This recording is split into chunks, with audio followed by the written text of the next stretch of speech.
السلام علیکم ورحمۃ اللہ وبرکاتہ الحمدللہ والصلاۃ والسلام علی رسول اللہ اما بعد قال نبینا محمد صلی اللہ تبارک و تعالی علیہ وآلہ وسلم من قال حین یصبح وحین یمسی سبحان اللہ وبحمدہ مئۃ مرہ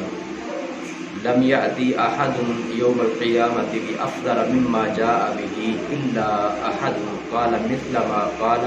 او زاد علیہ، رواه مسلم۔ رسول اللہ صلی اللہ علیہ وسلم نے فرمایا کہ جو بندہ صبح کے وقت اور شام کے وقت 100 مرتبہ سبحان اللہ وبحمدہ پڑھ لیتا ہے، جب قیامت والے دن میدان محشر میں لوگ اپنے رب کے حضور کھڑے ہوں گے تو اس جیسا عمل کوئی اور بندہ نہیں لے کے آئے گا، الا احد، سوائے اس بندے کے، قال مثل ما قال، جس نے اسی کی مثل کہا ہوگا، یعنی جس نے صبح اور شام 100 مرتبہ سبحان اللہ وبحمدہ اسی کی طرح پڑھا ہوگا، وہ ویسا عمل لے کے آئے گا، او زاد علیہ، یا اس سے زیادہ جس نے کہا ہوگا، جس نے اس سے بھی زیادہ مرتبہ سبحان اللہ وبحمدہ پڑھا ہوگا تو وہ اس سے اچھا عمل لائے گا، اس کے علاوہ کوئی بندہ اس سے اچھا عمل لے کر قیامت کے دن میدان محشر میں اپنے رب کے حضور کھڑا نہیں ہوگا۔ صحیح مسلم کی ہی ایک اور روایت میں ہے، رسول اللہ صلی اللہ علیہ وسلم نے فرمایا من قال سبحان اللہ وبحمدہ فی یوم مئۃ مرہ، جو بندہ ایک دن میں 100 مرتبہ پڑھتا ہے سبحان اللہ وبحمدہ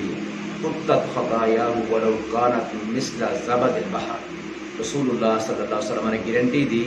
کہ اس کے تمام گناہوں کو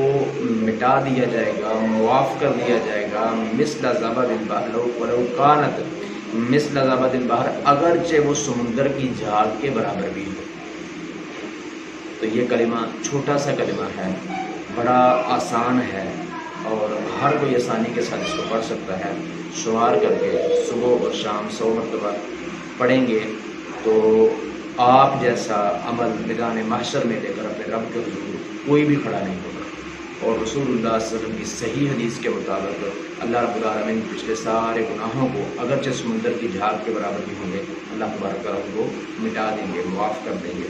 تو اس کلمے کو ضرور جو ہے اپنے صبح شام کے اذکار میں